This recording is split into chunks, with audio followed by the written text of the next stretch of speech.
Versículo 1 diz assim: geralmente se ouve que há entre vós imoralidade, e imoralidade tal, como nem mesmo entre os gentios, isto é, haver quem se atreva a possuir a mulher do seu próprio pai.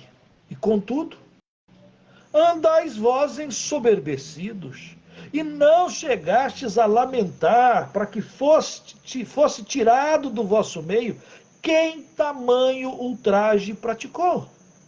Eu, na verdade, ainda que ausente em pessoa, mas presente em espírito, já sentenciei, como se estivesse presente, que o autor de tal infâmia seja, em nome do Senhor Jesus, reunidos vós e o meu espírito, com o poder de Jesus, nosso Senhor, entregue a Satanás para a destruição da carne, a fim de que o espírito seja salvo no dia do Senhor Jesus.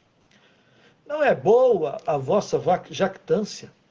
Não sabeis que um pouco de fermento leveda a massa toda? Lançai fora o velho fermento, para que sejais nova massa, como sois de fato sem fermento. Pois também Cristo, nosso Cordeiro Pascual, foi imolado. Por isso, celebremos a festa, não com o velho fermento, nem com o fermento da maldade e da malícia, e sim com os asmos da sinceridade e da verdade. Já em carta vos escrevi que não vos associasseis com os impuros. Refiro-me com isso, não propriamente aos impuros desse mundo, ou aos avarentos, ou roubadores, ou idólatras, pois nesse caso teríeis de sair do mundo. Mas agora vos escrevo que não vos associeis com alguém que, dizendo-se irmão, for impuro, ou avarento, ou idólatra, ou maldizente, ou beberrão, ou roubador. Com esse tal, nem ainda comais. Pois com que direito haveria eu de julgar os de fora? Não julgais vós os de dentro? Os de fora, porém, Deus os julgará. Expulsai de entre vós o malfeitor. Uau! Que o Senhor aplique a porção lida da sua palavra. Esse é um capítulo doído, que nem sempre a gente gosta de falar. Mas notem que no estudo da carta, e a gente já tem falado sobre isso, a igreja de Corinto era uma igreja com muitos problemas, mas uma igreja com enorme potencial.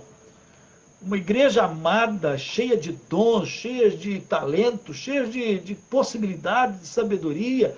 Nossa, uma igreja que, numa cidade cosmopolita, uma igreja com uma mistura de variedade de culturas, uma igreja com muitas possibilidades. No entanto, uma igreja que estava, de certa forma, perdendo foco. E um dos problemas daquela igreja, e Paulo já mencionou isso nos capítulos anteriores, é que era uma igreja que tinha facilidade de se ensoberbecer. Isto é, começava a achar que era muita coisa, achavam tanto que, por exemplo, pessoas da igreja estavam desprezando o ministério apostólico de Paulo. E Paulo tem que escrever, no capítulo 4, ele até fala isso, olha, vocês tiveram muitos preceptores, muitos professores, mestres, mas só tiveram um pai.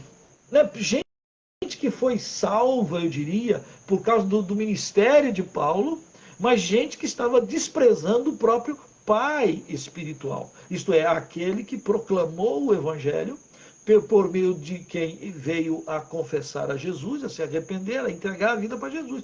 E depois que entregaram a vida para Jesus, em algum momento da sua caminhada, começaram a mais se preocupar com a sabedoria deste mundo do que com a sabedoria que vem da cruz, com a sabedoria que vem de Deus. Paulo está falando sobre isso. E o pior, foi entrando na igreja certos pensamentos que hoje são muito próprios. Por exemplo, difícil hoje você vê numa igreja, uma igreja tratando de disciplina espiritual. Cada vez mais a gente pensa assim, não, Deus é que vai julgar, e vai mesmo, e vai julgar mesmo. Então, quem sou eu para julgar as pessoas? Quem sou eu para disciplinar as pessoas? Uma coisa é você julgar pessoas sem você ter nenhuma verdade, ou melhor, sem você saber a verdade. Isso é um juízo que você joga sobre as pessoas. Outra coisa é quando você sabe que a pessoa está errada e você simplesmente diz, não, Deus é que cuida dele. Deus é que cuida deles. Deus é que cuida. Deus é que cuida, querido. E nós não temos que nos cuidar, nós não precisamos nos cuidar. Esse capítulo 5 fala de que a igreja, às vezes, no decorrer dos anos da vida, vai vivendo cada um na sua, cada um se preocupa. A gente diz que a Bíblia, que o corpo, que a igreja é corpo de Cristo, mas cada vez mais a gente trata o corpo como se fosse um clube, como se fosse um partido político, como se fosse uma agremiação, como se fosse, sei lá, uma instituição religiosa mesmo. E quando o corpo de Cristo é corpo, é igreja. Então, se o espinho, esse dia para trás aqui, limpeza, eu espetei meu pé. Eu tenho aqui umas plantinhas muito daquelas que vieram por causa do pecado, sabe? Quando Adão e Eva pecam, e aí a Bíblia fala que Deus então fez abrolhos, cardos, espinhos, né? Então isso é consequência do pecado. E por acaso eu estava descalço e eu pisei. Rapaz, que coisa horrorosa, aquele espinhozinho, mas é muito pequenininho, você passa o dedo nem vê, mas ele fica lá no pé, ele fica lá, eu andava que ele espetava, até que uma hora que eu cheguei para meu amorzinho e falei, bem, você pode me ajudar aqui, porque é um troço. Ela pegou, cutucou, eu nem vi, tiro pequenininho, mas aquilo inflamava, aquilo estava... O corpo é assim. Um acerta, a gente dá glória. Um fica triste, a gente também fica triste.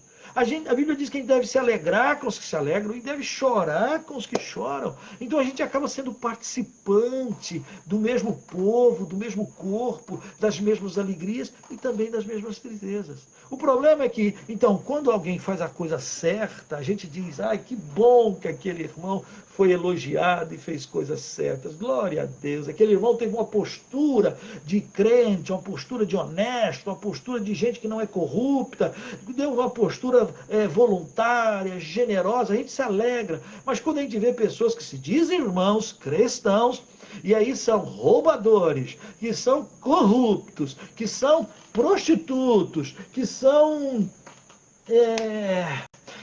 assassinos, que são, que mais aqui? Avarento, que são beberrões. Não, mas o que tem? Uma bebidinha, bebe aqui, bebe ali, bebe, vai bebendo um pouquinho, daqui um pouquinho você está trocando as pernas, e você acha que é legal, aí está lá o crente rindo e sendo risível, e aí você fica, meu Deus, que vergonha, que vergonha, e isso não afeta?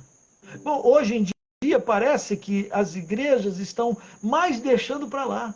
Não, nós não podemos fazer disciplina, pastor, nós não podemos avaliar isto, porque, sei lá, sabe como é que é? A pessoa pode levar a gente na justiça, e aí a gente não trata, a gente vai permitindo, sabe?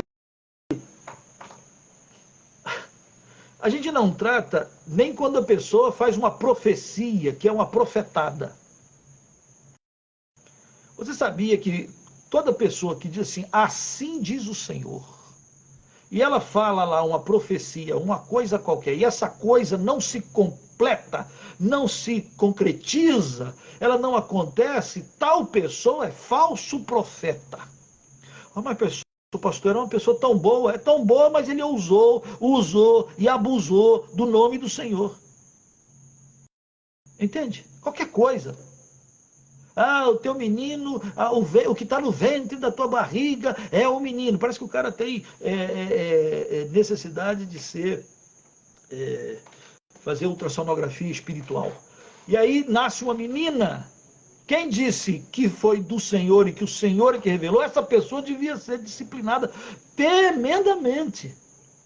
Quando uma pessoa diz, quem vai ser eleito é fulano de tal, porque Deus revelou, assim diz o Senhor. Quem disse isso precisaria ser disciplinado na igreja. Devia ficar, No Antigo Testamento, quem usava o nome de Deus em vão, ou melhor, quem davam de profeta quando não era profeta, isto é, dizia que Deus estava falando e Deus não está falando, essa pessoa era morta.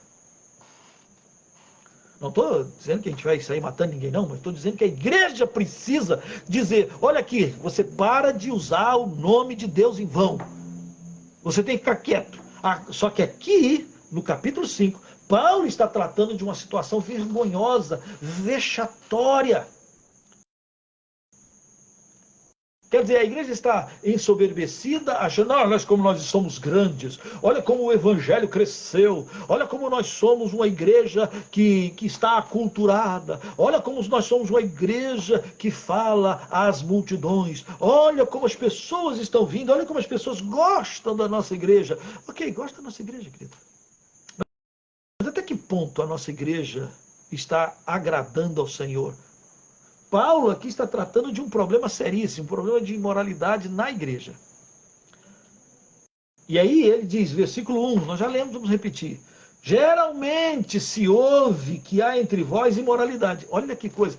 Paulo, de uma maneira, ele diz, olha, a igreja está deixando entrar na igreja imoralidade. Dentro da igreja há imoralidade.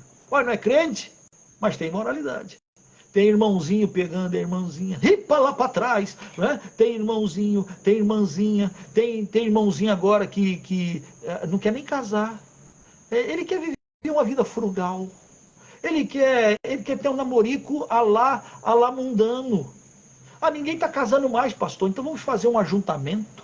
Vamos fazer e a gente vai se ajeitando. Os jovens das nossas igrejas estão cada vez tendo mais dificuldade de serem crentes de valor. E estão achando que Deus vai aceitando a sua vida de imoralidade. Quando fala de imoralidade, gente, você bota nesse pacote relacionamento sexual fora do casamento, relacionamento sexual antes do casamento, relação sexual ou relacionamento afetiva e homoafetiva. Você coloca dentro desse pacote tudo que tem a ver com o que você faz com o seu corpo e com outros. Da onde vem a sua alegria e o seu prazer? A quem você obedece? Paulo está dizendo que na igreja de Corinto tinha imoralidade. E aí ele dá um exemplo gigantesco, que ele diz que nem nos incrédulos, nem na igreja católica, nem no espírita, nem no islamismo, nem no ateu, nem em lugar nenhum, no mundo, não tem ninguém que faça um troço desse. Não lá. E ele dá um exemplo. Quem se atreva a possuir a mulher do seu próprio pai. O pai casou, aqui não disse se a mulher com quem o pai estava casado, se ele ficou viúvo e casou de novo, se ele havia separado. Aqui não diz detalhe, mas diz que o pai tinha uma esposa e tinha um filho, que não é filho dessa mulher. E aí diz que o filho se atrevia a ter relações sexuais com a sua madrasta.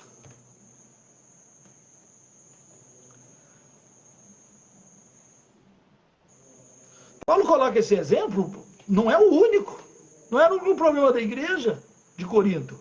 Devia ter outros que Paulo nem menciona, mas Paulo que pega um grandão. Há imoralidade. Agora, há uma imoralidade aqui tal, gigantesca, que nem no mundo tem. E o pior, olha que coisa terrível, quando a igreja acaba cometendo coisas que até o incrédulo duvida e não faz. Que vergonha! E ainda anda ensoberbecido, anda por aí como pavão engalonado de terno e gravata, dizendo, olha, nós somos de Deus, Deus nos perdoou, nós vamos para o céu. Vai para o céu e vive a vida assim, medíocre. Fala que é cristão e vive sujamente. Essa certa raiva de Paulo, de gente que se diz cristão e por dizer-se cristão, envergonha o nome de Cristo. Terrível. Terrível. A palavra cristão, que hoje já foi tão assim, exatamente decepcionada, aleijada, era aquela pessoa que era semelhante, parecida com Cristo. Parecida com Cristo. Aí você imagina como as pessoas já ofenderam a Cristo por causa dos cristãos. Isso já foi tão grave que em séculos passados a gente passou a ser chamado de protestante. A gente não queria ser cristão. Era cristão, mas não queria ser chamado de cristão. Depois nós começamos a ser chamados de evangélicos. Não, por quê? Porque protestante estava tendo um monte de coisa, estavam tendo um monte de coisa no meio do protestantismo, que a gente diz, não, isso aí não. Hoje tem hora que você é evangélico, aí você vê algumas pessoas que são aqui, ó, estão bem aqui, ó. Olha lá, ó. Tem gente que se diz evangélico e é maldizente. Tem gente que se diz evangélico e é beberrão. Tem gente que se diz evangélico e é roubador, corrupto. Tem gente que se diz evangélico e é impuro, vive na imoralidade, na impureza, na sujeira. E aí pode ter uma outra lista gigantesca. Eu estou me atendo ao que Paulo está falando para a gente aproveitar. E aí Paulo está dizendo, como é que pode você como igreja, você como cristão, achar normal esse tipo de convívio?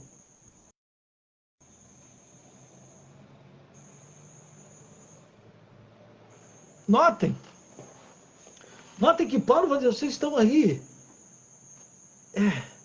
ensoberbecidos. Qual deve ser a atitude da igreja? Tudo, menos estar orgulhosos e presunçosos. O que a igreja deve fazer nessas horas, quando tem sujeira no meio da igreja? E nós temos sujeira no meio da igreja. Nós temos sujeira, nós temos que dizer isso. Que a igreja evangélica no Brasil está cheia de coisas à la Coríntios. Ou não? Pastor, mas todo mundo peca. Sim, bola, todo mundo peca. Mas nós não podemos dar brecha, nem querer pecar. E o pecado tem que ser tratado como tal. Algo que afronta a Deus vergonhosamente. É o pecado que fez com que o próprio Deus enviasse o seu único filho. E se ele não enviasse o seu único filho... Gente, o pecado faz com que move o coração de Deus da maneira mais sacrificial possível. Como podemos nós, evangélicos, cristãos, dizermos que amamos a Deus e vivermos na prática deliberada do pecado? Como é possível? Pastor, mas todo mundo peca. Sim, caramba, todo mundo peca. Mas o pecado não é um planejamento. Não é um costume, não é pastor, é uma maldição hereditária. Não, varão, não é. O pecado é uma desgraça, ele engana e destrói. E não dá para você viver na prática deliberada. Isto é, todo mundo peca, então eu vou pecar. Esse aqui é um angu de caroço. E o pior é a gente achar, já que todo mundo peca, eu não devo ficar condenando de ninguém, julgar não. Mas o texto de Coríntios não diz isso. E se eu quero ser bíblico, o texto não diz isso. O texto não diz que eu tenho que sair condenando e julgando ninguém. Assim, a sotavento. Mas o texto diz que eu não devo concordar com essas coisas. E quando é um assunto comprovado, todo mundo sabe, a igreja tem que se pronunciar. Pastor, mas é uma vergonha. É uma vergonha. Pastor, mas vai doer. Vai doer. Quais são as atitudes da igreja? Tudo, menos ensoberbecimento. Nem achar que é coisa. Primeira coisa que Paulo diz aqui no versículo 2, lamentação, isto é, chorar. A igreja precisa aprender a lamentar e chorar. A igreja precisa dizer, Senhor, Senhor, temos nós pecado. A gente fala mal do povo de Israel quando o povo de Israel era desobediente, então Deus pegou aquele povo e levou lá para o cativeiro. E lá, quando Neemias está para voltar, Neemias faz oração de lamento. Neemias vai dizer assim: Senhor, nossos pais, nós temos pecado contra o Senhor, nós precisamos pedir, chorar, lamentar, dizer: a igreja evangélica brasileira está precisando de algo do Senhor, um renovo, mas ela precisa começar aqui, ó, lamentar e chorar.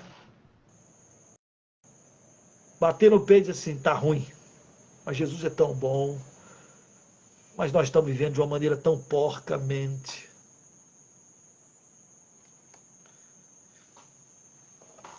Nós estamos vivendo que nem a porquinha que eu tenho aqui atrás. A gente vai lá e limpa o chiqueiro, lava o chiqueiro, varre o chiqueiro. Daqui a pouco, o chiqueiro está o chiqueiro. Nós temos que falar para Deus: Senhor, nós não queremos viver uma vida porca, não.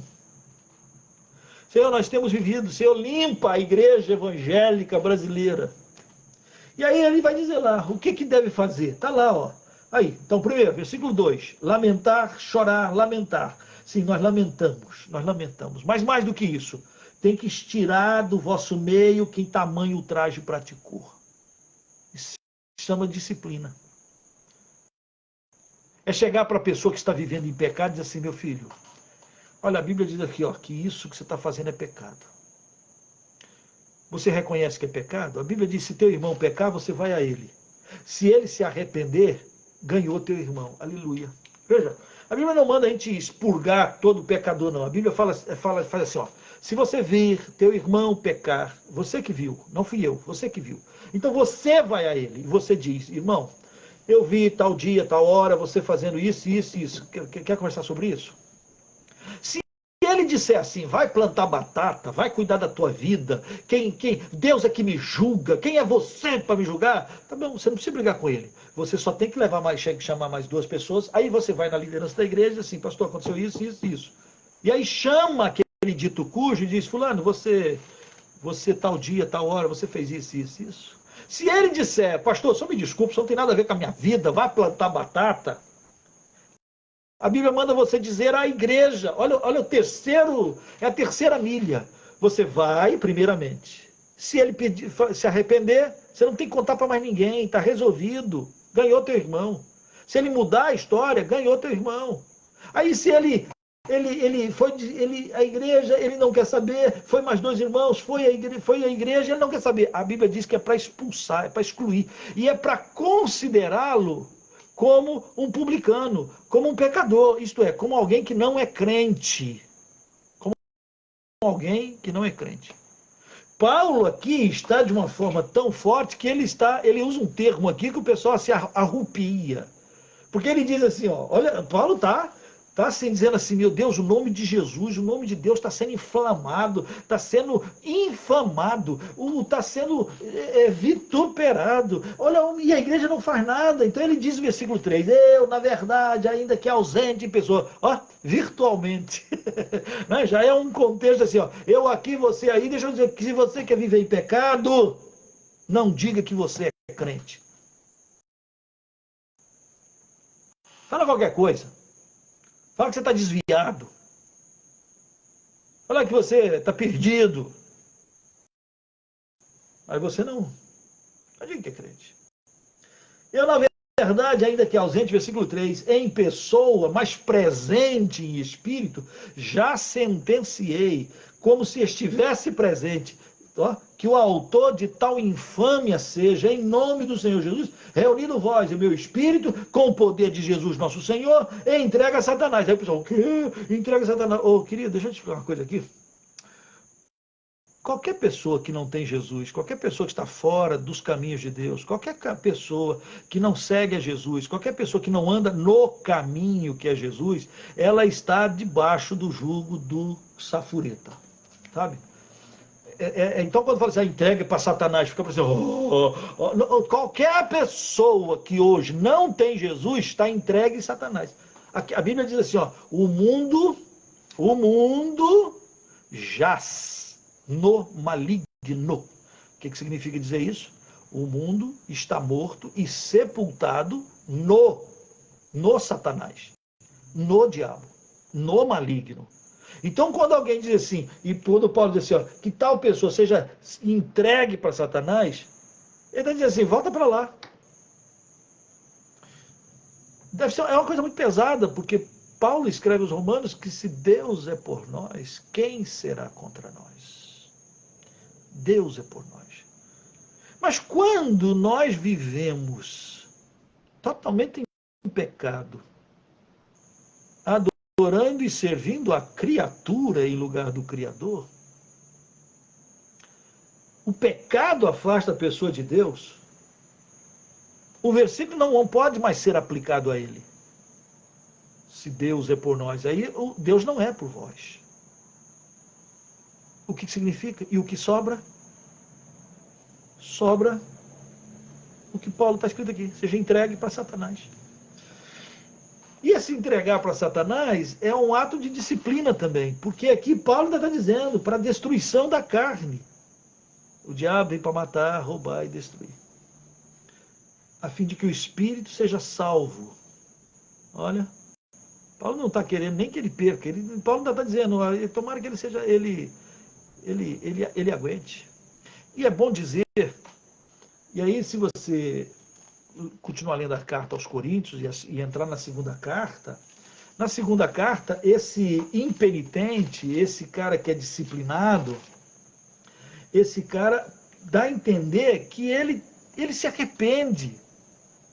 Paulo, ao escrever a segunda carta, no capítulo 2, no versículo de número 5, ele diz assim, ó, olha só, ora, se alguém causou tristeza, não fez apenas a mim, mas para que não seja demasiadamente áspero, digo em parte a todos vós, basta-lhe a punição pela maioria, de modo que deveis, pelo contrário, perdoar-lhe, confortá-lo, para que não seja o mesmo consumido por excessiva tristeza. A igreja tratou aquele irmão lá, no capítulo 5 da primeira carta, com dureza, e Paulo está dizendo assim, é para disciplinar, é para excluir, é para retirar da igreja, é para dizer que ele não pertence a essa igreja.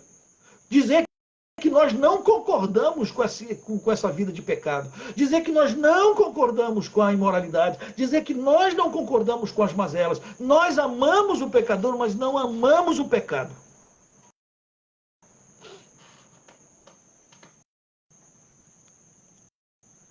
Fazer disciplina na igreja pressupõe conversa, pressupõe choro, lamento, mas também uma atitude de dizer, isso não pertence à igreja, nós não queremos isso. Nós não queremos no meio da igreja isso. E aí, Paulo vai ser mais dramático ainda, porque ele vai chamar de pecado, ou melhor, da impureza que aquela pessoa havia cometido, ele vai chamar de fermento. E ele diz no versículo de número 6, não é boa a vossa jactância. Jactância é orgulho, você como é que fala? Achar melhor do que os outros. Nós somos uma igreja mais próspera, mais rica, nós temos, enfim, qualquer coisa. E aí você acha que está tudo muito bem. Não, não está bem. Não sabeis que um pouco de fermento leveda a massa toda? Então, se você permite que pecados entrem na igreja, fique tranquilo. O pecado vai estragar toda a igreja. Toda a igreja. É o filho do pastor, é o pastor, é a mulher do pastor, é aquele jovem, é o oficial tal. Pecado é pecado. A gente lamenta, a gente chora e a gente tem que tratar. E esse é um papel difícil para o pastor, mas é um papel do pastor, não é só do pastor, é também de cada membro, é cada um. Não é para a gente manter uma fofoca nessa história, não, é porque é de cada um, porque se você vir o irmão pecar, é você que viu. Por que você que viu? Então você precisa tratar, você precisa, pastor, eu não vou fechar com isso não. Então chama alguém, chama um pastor, conversa, reúne, trata, ora, lamenta, chora. Você já viu quantas pessoas estão saindo das igrejas evangélicas por causa de escândalo, por causa de gente que se diz cristão e vive de uma maneira emporcalhada. Você já reparou quantas pessoas saem da igreja por causa de escândalo? Ora, o que é um escândalo? Ora, é um pecado que alguém cometeu, se dizendo cristão, evangélico, homem de Deus, mulher de Deus. Mas o escândalo e o pecado não está simplesmente no fato de cometer. O escândalo está no fato de você não chorar, não lamentar, não prostrar-se, não ser cuidado, disciplinado, não houver arrependimento. A igreja ela é sempre acolhedora, acolhedora, porque nós queremos viver de modo digno do Evangelho. Quem não quer viver de modo digno do Evangelho não deve fazer parte da igreja, é simples. Porque a igreja, você não é obrigado a ser da igreja. Versículo 7 diz: lançai fora o velho fermento, para que sejais nova massa. A gente gosta muito daquele texto de crônica, vira e mexe tem isso, né? E nessa época política, então, agora, o que teve de gente usando segunda crônicas, se o meu povo... Mas olha, presta atenção, o que diz o texto? Se meu povo, que se chama pelo meu nome, chorar, se arrepender dos seus maus caminhos. Essa igreja é você olhar para si mesmo e dizer: Senhor, tem misericórdia de nós, tem misericórdia de mim, pecador, tem misericórdia de mim. Senhor, ajuda-me a viver de modo digno do teu evangelho, ajuda-nos a caminhar. Eu quero eu quero ser massa nova, né? Eu quero ser algo do Senhor, sem fermento, sem nada estragado, como Cristo. Eu quero ser como Cristo. Paulo diz em Filipenses: tende em vós o mesmo sentimento que houve em Cristo Jesus. Pedro diz: sede santo, como eu, Senhor, sou Deus, sou santo. Né? O nosso modelo é Ele, o nosso modelo é Jesus. O nosso modelo é o Papai, o nosso modelo de santidade. Se você não entender que sem santificação ninguém verá o Senhor, você não luta, você se acomoda. A igreja de Coríntios se acomodou a uma vida frugal, uma vida de um evangelho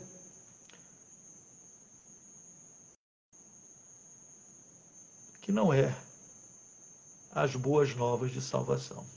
São boas novas, talvez de alta ajuda, coitadinho. Mas a igreja é corpo de Cristo. E que tem que ser a semelhança de Jesus, o Cristo, sem fermento. E o pecado vai levedando a massa. Olha mais. Olha só, nós estamos não com maldade e malícia, que é o velho fermento, e sim com os asmos da sinceridade e da verdade. Igreja é sinceridade e verdade. Eu ando na presença do Senhor Jesus, em sinceridade e em verdade. Deus busca os verdadeiros adoradores, aqueles que adoram o Pai em espírito e em verdade. E aí no versículo 9, Paulo, nesse momento gigantesco, Paulo diz assim: ó, já em carta vos escrevi, que não vos associasseis com os impuros. Preste bem atenção agora, hein?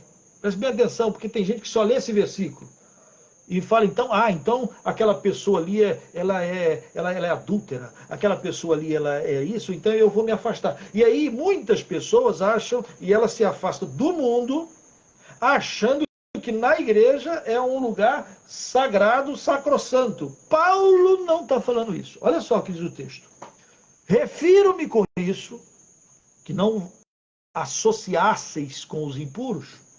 Refiro-me com isso não propriamente os impuros deste mundo. É interessante, né? Porque Paulo não está falando assim: olha, vou execrar aqui, vou falar de uma maneira rasgada. Tem ali uma pessoa, um rapaz que é devasso, que é impuro, que é beberrão, ou que é um prostituto, qualquer coisa. A Bíblia diz que eu posso me associar com ele, que eu posso me aproximar dele, que eu posso conversar com ele, que eu posso almoçar com ele. Aliás, Jesus fazia isso, ele sentava com os pecadores, jantava com os pecadores, falava da graça e muitos pecadores deixaram de ser pecadores. Nós começamos a fazer coisas diferentes. Olha, não vou chegar perto daquele grupinho lá, porque aquele grupinho é um grupinho muito de pecadores, vai me contaminar. Interessante, olha o que Paulo diz. Se você pensa assim, você vai sair do mundo, você tem que sair do mundo, porque o mundo está cheio disso aí, de impuros.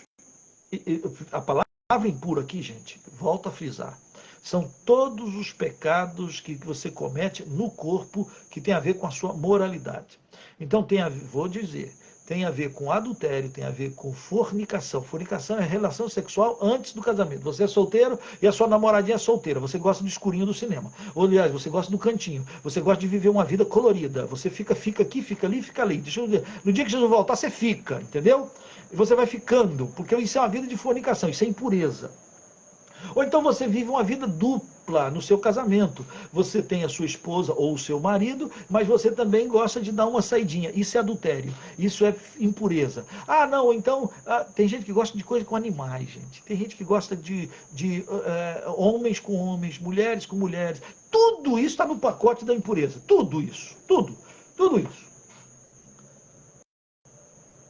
Vai ter que sair do mundo se você não pode ter contato com essas pessoas. No mundo está cheio de avarentos, no mundo está cheio de roubadores, está cheio de roubadores nesse mundo. No mundo está cheio de idólatras. Aí Paulo diz no versículo 10, pois nesse caso terias de sair do mundo. Você vai sair do mundo quando Jesus voltar, ou quando você morrer, vai para o céu. Aí você sai do mundo. Fora disso, querido, nós estamos no mundo. Para quê? Para ser luz. Para ser luz no mundo. Estão em trevas, nós somos luz. O problema é quando as trevas entram para dentro da igreja, que devem ser luz. Aí, olha o que Paulo diz, versículo 11, está muito claro isso. Mas agora vos escrevo que não vos associeis com alguém que dizendo-se irmão, nós somos irmãos em Cristo, nós somos irmãos. Você pode ser irmão de armas, você pode ser irmão do futebol, você pode ser irmão de sangue, você pode ser qualquer coisa, amigão, mas você não pode dizer que é irmão em Cristo se você for impuro, avarento ou idólatra, maldizente, beberrão, roubador, com esse tal, nem ainda com mais. Preste atenção, que coisa fantástica, que coisa doída. Eu lembro de um político em Belém do Pará, que já faleceu. E esse político, não vou dar nome aqui não, mas esse político era muito engraçado. Ele era de origem presbiteriana, protestante, mas ele tinha um apelido jocoso na cidade, no estado, e foi governador. Então ele bebia pra caramba. Ele tomava um mé, que era uma alegria, sabe? Ele era um beberrão. E outras coisas. Era um político muito famoso. Quando chegava na época da política, ele então dizia que usava texto bíblico, ele falava e tentava atrair o voto evangélico. E muitos da igreja falavam, pastor, nós temos que votar nessa pessoa, porque esta pessoa, afinal de contas, essa pessoa ela tem origem evangélica. Eu peguei, caraca, bicho, deixa eu falar uma coisa para você. E lá em Belém tem muito político ruim. Mas tem um lá também, que também não vou citar nome, até porque esse está vivo, mas é um canalha de marca maior. Esse, acho que tinha orgulho de dizer que era canalha. E aí na igreja eu falei assim, deixa eu falar uma coisa para os irmãos aqui, antes que os irmãos se escandalizem comigo. Se fulano de tal, que se diz irmão, que se diz isso, principalmente na época das eleições, mas todo mundo aqui diz que ele vive dando mau testemunho, se ele me chamar para almoçar, eu não vou almoçar, nem para conversar coisas políticas, não vou. Se aquele outro canalha, que todo mundo sabe que é canalha, me chamar para bater um papo político, eu vou. Porque quê, pastor? Não, porque eu sei que aquele é canalha, ele precisa até mesmo de uma palavra de Deus, eu sei como é que eu vou chegar lá, eu sei como é que eu devo me portar, eu sei o que devo e o que não devo falar, eu sei com quem eu estou me lidando. Eu estou municiado. Mas aquele que se diz irmão, aquele que se diz de Deus, eu não sei se é.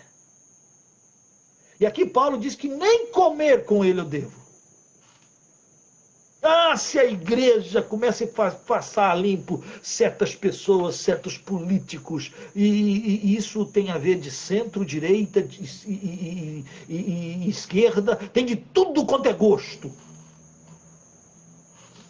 Mas se nós passássemos isso aqui, assim, aí você bota lá, fulano tal é maldizente, fulano tal é mentiroso, fulano tal é roubador, é corrupto, fulano de tal é isso, e se diz irmão.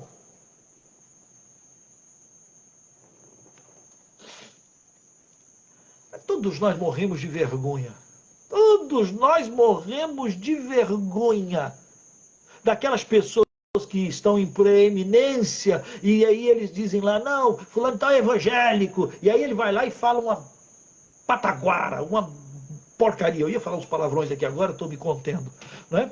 E aí ele vai lá e faz aquilo, e depois ele é pego, ou ele vai para a cadeia, ou ele vai...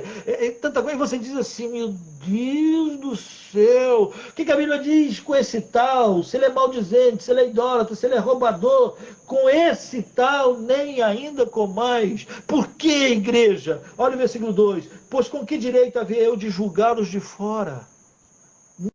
Não julgai vós os de dentro. Ah, então os de dentro, os da igreja, nós podemos julgar. É isso que Paulo está falando. Mas hoje existe muito medo, muito mimimi, muitas dificuldades, muito dedinhos. Aí nós não podemos tratar desse caso, porque isso pode gerar um escândalo. Ou então, essa pessoa pode entrar na justiça contra nós. Então nós não podemos isso. Se é crente, e quer ficar conosco, tem que andar amando e servindo e vivendo de modo digno do Evangelho. Não dá, Paulo faz uma listinha aqui, não dá para viver nessa imoralidade, não dá para viver na roubalheira, não dá para viver na maledicência, não dá para viver na avareza. Ou que tem de crente que é avarento, que tem de crente que não consegue ser dizimista e reclama do dízimo, mas o dízimo nada mais é do que um teste para saber onde está o teu coração, porque onde estiver o teu tesouro estará o teu coração. Dízimo nada mais é do que um teste para saber onde está teu coração, porque o teu coração vai onde está o teu tesouro. Então, se você não ama, se você não é generoso, se você não é voluntário, você não entendeu que mais bem-aventurado é dar do que receber. O que tem de gente que se diz cristão, mas é mão de vaca, avarento. O que tem de gente que é idólatra, beberrão, roubador, é um horror. O que sobra para nós? Sobra para mim e para você lamentar, chorar, reconhecer que estamos vivendo tempos difíceis. Mais do que nunca faz sentido você pedir por um avivamento. Porque o avivamento significa que uma igreja está morrendo longe, suja, emporcalhada, orgulhosa, vaidosa, caminhando longe do Senhor. Deus não está nisso. E aí nós precisamos de uma coisa: lamentar, chorar, lamentar e pedir, suplicar: aviva, Senhor, a tua obra. Porque avivamento pressupõe isso. Está perdido, está apagado, está morrendo, está precisando de um um fôlego. Estou precisando de um vento do Espírito. Estou precisando de uma visitação. Irmãos, quando a gente olha aqui para Coríntios, esse texto escrito lá no primeiro século, da igreja evangélica de Corinto,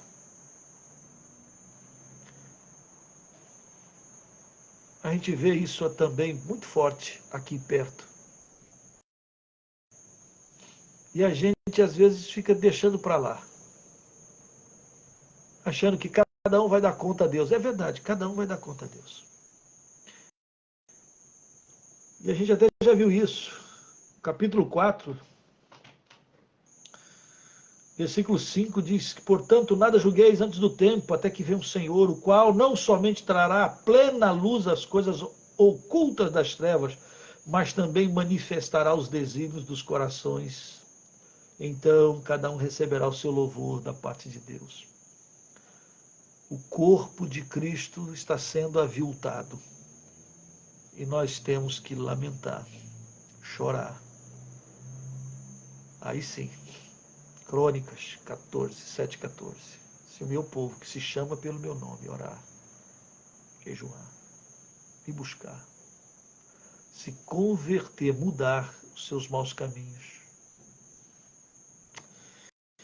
então ele ouve, ele sara, ele cura a sua terra. Que Deus tenha misericórdia da nossa vida, que Deus tenha misericórdia de você, que Deus tenha misericórdia da igreja evangélica no Brasil e no mundo. E eu quero chamar você para o lamento santo. Eu quero convocar você para a gente começar a lamentar também pelas nossas igrejas, por nós. Neemias, quando chora pelo povo de Israel, ele não diz apenas que os pais, a igreja pecou, ele se coloca no meio e diz: nós pecamos, nós pecamos. Que Deus tenha misericórdia, que Deus nos dê graça para seguir à frente, crendo, vivendo na palavra, na palavra.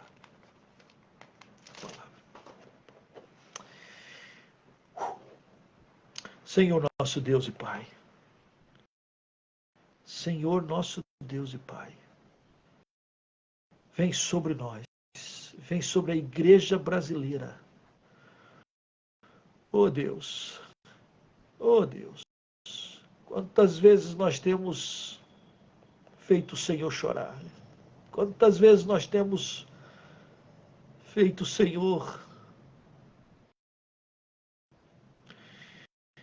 oh Deus, tem misericórdia de nós, tem misericórdia de nós, pecadores. Aviva, Senhor, a tua obra nesse Brasil.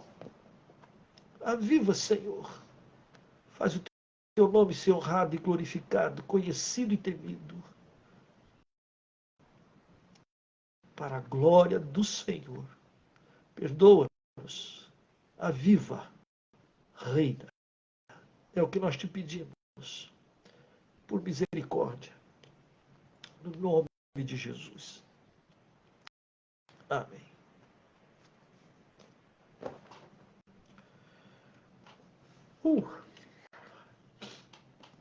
Deus te abençoe. Que você seja parte efetiva daqueles que o Senhor vai levantar e já tem levantado para viver de modo digno do Evangelho de Jesus. Ora por nós, ore pela missão Projeto Zero, ore pelos nossos missionários. Venha participar conosco. Venha.